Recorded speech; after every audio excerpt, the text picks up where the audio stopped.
As I sat hunched in the dimly lit cabin I had shared with my friend, the flickering firelight casting eerie shadows across the familiar room, my eyes landed upon a tattered journal lying open on the floor. The sight of it sent a cold slithering through my soul, for I recognized it instantly. It had belonged to my dearest friend. With a trembling hand, I reached out and gently picked it up, my heart pounding in my ears as I began to scan the pages. The words seemed to jump out at me, each one a devastating revelation that shattered the very foundation of what I thought I knew. My friend's father, the mayor, a werewolf. It was his bite that had cursed my friend, dooming him to a fate worse than death. I felt the rage building within me, a white-hot fury that threatened to consume me whole.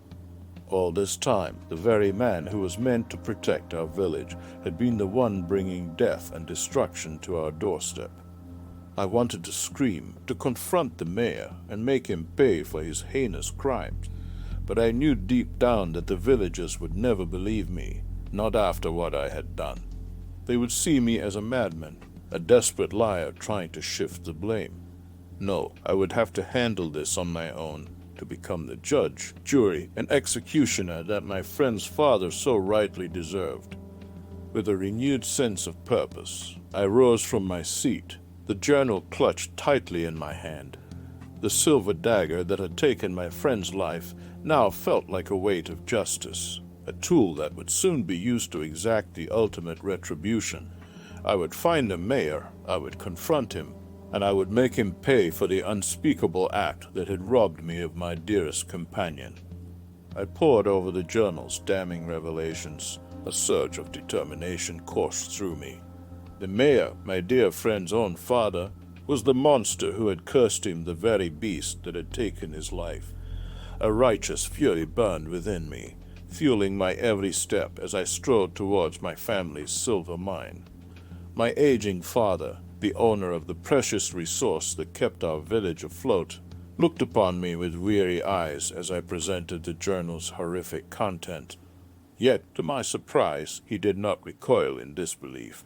Instead, a somber understanding dawned on his face, as if he had always harbored the suspicion that something dark lurked within the mayor's heart. Without a word, he retrieved a set of keys from his bedside table and pressed them into my calloused palm. "Do what you must, my son," he said, his voice laced with the resignation that cut me to the core. "Bring justice to our family and to our dear friend."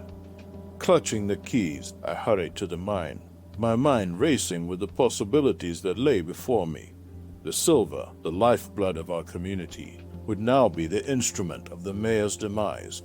With a renewed sense of purpose, I set to work, meticulously crafting a two-handed silver battle axe, its gleaming blade honed to a razor's edge. Hour after hour, I toiled away, pouring my grief, my rage, and my sorrow into every strike of the hammer. This weapon would be the embodiment of my quest for vengeance, a tangible manifestation of the justice I sought to deliver. As the final touches were made, I held the axe aloft, its weight familiar and comforting in my hands. The weight of the silver axe felt like an extension of my own arm, a tool forged with purpose and power.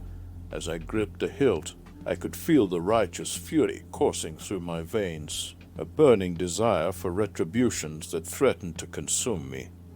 With unwavering determination, I made my way towards the mayor's residence, my eyes narrowed and my jaw set in a rigid line. The townspeople who crossed my path recoiled in fear, their whispers and sidelong glances burning into my back. Let them cower, I thought bitterly, for they will soon see the true face of the monster in their midst. Approaching the grand manor, I paused briefly, steeling myself for the confrontation that was to come. I knew that what I was about to do would shatter the very foundations of our community, but the weight of my friend's death and the mayor's betrayal outweighed any concern for the delicate balance of our village. Taking a deep, steadying breath, I raised my fist and pounded on the door, the thunderous knocks echoing through the stillness of the night. It was time to bring this nightmare to an end, once and for all. As the door creaked open, revealing the mayor's startled face, I leveled the silver axe at his chest, my eyes burning with unbridled fury. "You," I growled, the word dripping with venom. "You are the monster that took my friend from me, and now you will pay for your sins." The mayor's eyes widened in alarm as he beheld the gleaming silver axe pointed directly at his heart. "What is the meaning of this?" he sputtered, his voice wavering with a mixture of fear and indignation. I felt a savage satisfaction surge within me as I watched the color drain from his face. "You know damn well the meaning of this," I snarled, taking a menacing step forward. "Your son's journal has revealed your betrayal. You are the werewolf who cursed him, the beast that took his life." The mayor's expression contorted into one of pure terror as the accusation hung in the air. "No, that can't be," he rasped, his gaze darting nervously around as if searching for an escape. "You've got it all wrong. Boy, I would never." With a swift motion, I raised the silver axe, the metal glinting dangerously in the moonlight. "Spare me your lies, you monster," I roared, my voice laced with a primal fury. "The time for your wretched life has come to an end." The mayor let out a strangled cry, his hands raised in a futile attempt to ward off the blow. But I was beyond reason, beyond compassion. This man had taken everything from me, my best friend, my place in the community, my very sense of belonging, and now he would pay the ultimate price. The mayor's eyes widened in stark terror as I raised the glimmering silver axe, its razor-sharp edge poised to deliver the fatal blow. In a desperate last-ditch attempt, he let out a guttural, bestial roar, and his body began to contort and shift before my very eyes. Bones cracked and skin rippled as the mayor's form transformed into that of a massive, black and gray furred werewolf. The creature let out a deafening howl, its jaws gaping wide as it charged towards me, intent on tearing me to shreds. I braced myself, gripping the axe with every ounce of my strength, but the sheer force of the werewolf's impact sent me reeling. The silver weapon was wrenched from my grasp, clattering to the ground as the beast's claws raked across my flesh, drawing warm blood.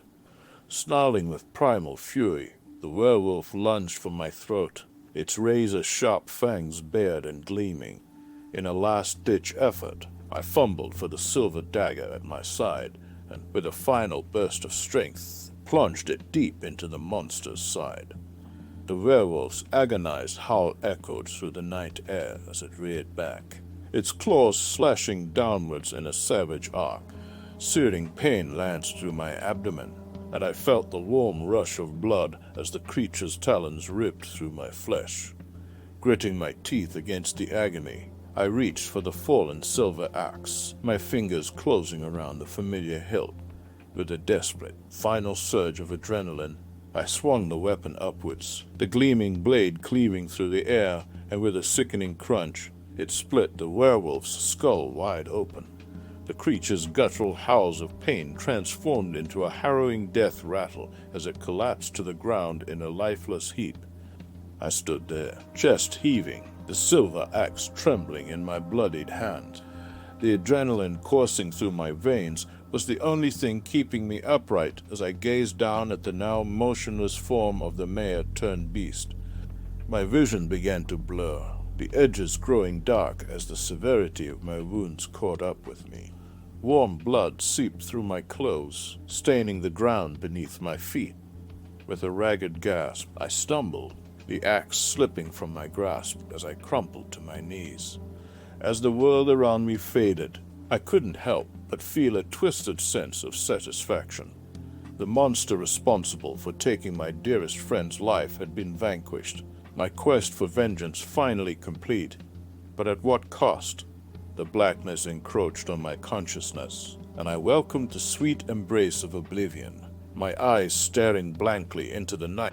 As I knelt beside my son's lifeless body, the weight of his sacrifice heavy upon my heart, I knew that his quest for vengeance had come at an unimaginable price.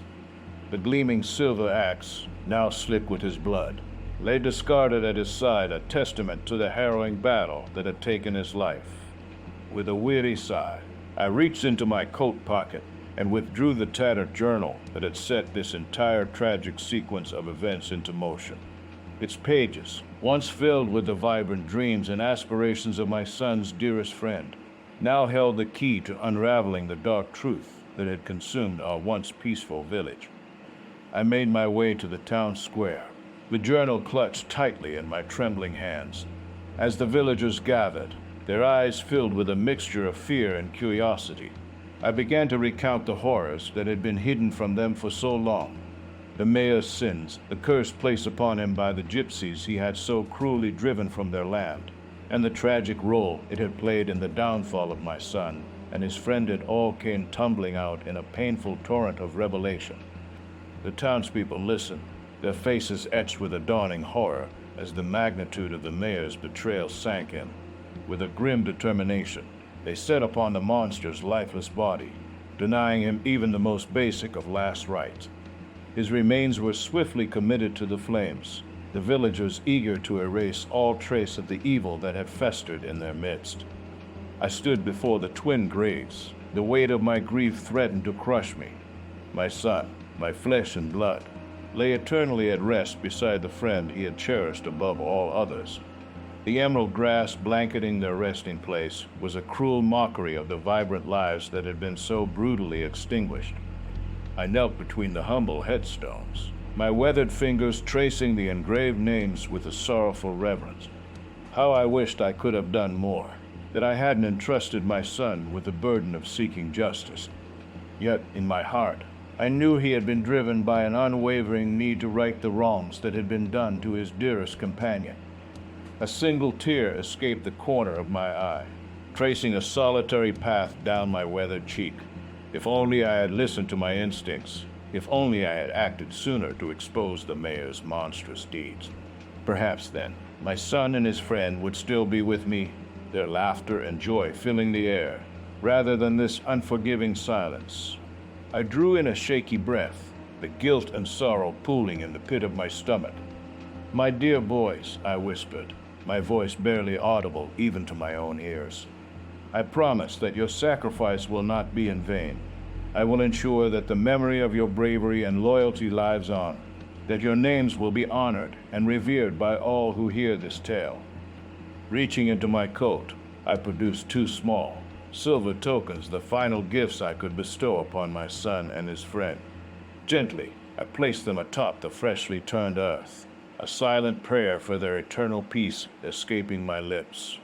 As I rose to my feet, I felt the weight of the world upon my shoulders, the pain of losing my son, the anguish of watching his dearest friend fall in pursuit of vengeance. It was all too much to bear. Yet, in the midst of this overwhelming sorrow, I found a glimmer of resolve. I would honor their memories, ensure that their sacrifice was not in vain.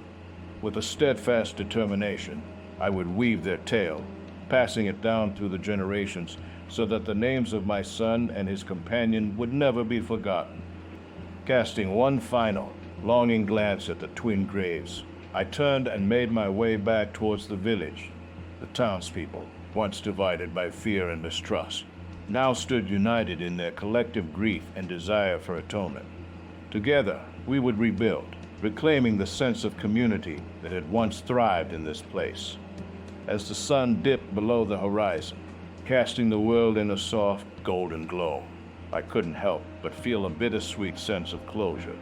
My son and his friend may be gone, but their spirits would live on, inspiring us all to be better, to fight for what is right, no matter the cost. With a heavy heart, I knew that the road ahead would be long and arduous, but I was determined to forge on, to ensure that the legacy of these 2 brave souls would never be forgotten. This was their story, and I would make certain that it was told, time and time again, so that their memory would endure, shining like a beacon in the darkness.